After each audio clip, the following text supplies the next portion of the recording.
Class FA3 maths ప్రాబ్లమ్స్ని solve చేయడం ఇప్పుడు తెలుసుకుందాం. మొదటిగా 16th ప్రాబ్లం సాల్వ్ చేస్తున్నాను చూడండి.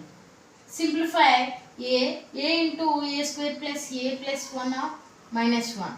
ఫస్ట్ ఇచ్చింది రాసుకుందాం. -1.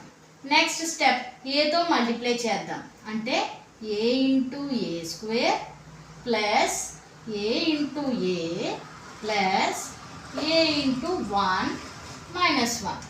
So a into a square a cube plus a into a square plus a into 1 a minus 1.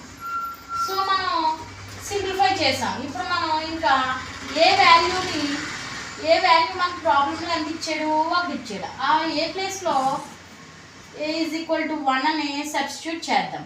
అంటే 1 cube plus 1 square plus 1 minus 1. So 1 cube value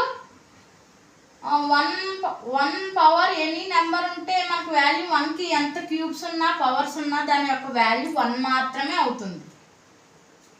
-1. So ప్లస్లన్నీ add చేసుకున్నా మైనస్ని అలా ఉంటాం.